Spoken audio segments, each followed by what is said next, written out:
Hello student, আজকে আমরা পড়ব আমাদের পরিবেশের প্রথম অধ্যায় বল ও চাপ। তোমার কি জানো আমাদের চারপাশের গতি ও স্থিতির পেছনে এক গোপন রহস্য লুকিয়ে আছে?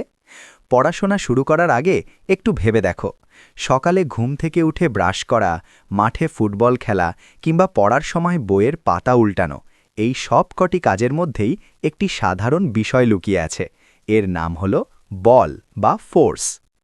সহজ কথায়, যা প্রয়োগ করে কোনো স্থির বস্তুকে চালানো যায় বা চলন্ত বস্তুকে থামানো যায় বা তার গতির পরিবর্তন করা যায়, তাকেই বলে বল।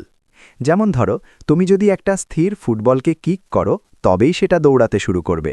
আবার গোলকিপার যখন বলটা হাত দিয়ে ধরে ফেলে, সে বল প্রয়োগ করেই সেটাকে থামিয়ে দেয়। বিজ্ঞানী আইজ্যাক নিউটন বলের কাজ বোঝাতে তিনটি খুব গুরুত্বপূর্ণ সূত্র দিয়েছিলেন।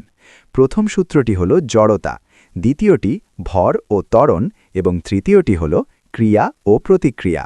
প্রথম সূত্র অনুযায়ী বাইরে থেকে বল না দিলে স্থির বস্তু চিরকাল স্থির থাকবে, আর চলন্ত বস্তু একই গতিতে চলতে থাকবে। লক্ষ্য করে দেখো, ফ্যানের সুইচ বন্ধ করার পরেও সেটি কিছুক্ষণ ঘুরতে থাকে, কারণ ফ্যানটি তার গতি বজায় রাখতে চায়। দ্বিতীয় সূত্র আমাদের শেখায়, তুমি যত জোরে ধাক্কা দেবে, বস্তুর গতি তত দ্রুত বাড়বে।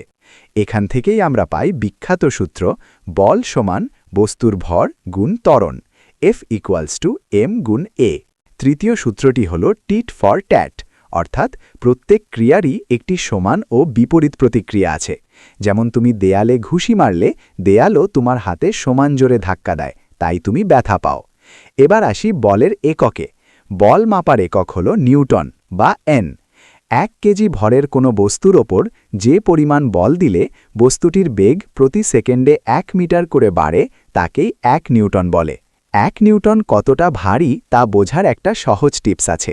তুমি যখন হাতে 1 কেজি ওজনের একটি বাটখারা ধরে রাখো, তখন পৃথিবী ওই বাটখারাকে নিচের দিকে প্রায় 9.8 নিউটন বল দিয়ে টানছে। অর্থাৎ বাটখারাটিকে ধরে রাখতে তোমার হাতকেও উপরের দিকে 9.8 নিউটন বল প্রয়োগ করতে হচ্ছে। টেবিলের ওপর চুপচাপ পড়ে থাকা বইয়ের ওপর কি কোনো বল নেই? অবশ্যই আছে। পৃথিবীর অভিকর্ষ বল তাকে নিচের দিকে টানছে, আর টেবিল তার প্রতিক্রিয়া বল দিয়ে বইটিকে উপরের দিকে ঠেলছে। এই দুটি বল সমান হওয়ায় বইটি নড়াচড়া করছে না, অর্থাৎ এখানে মোট বল 0।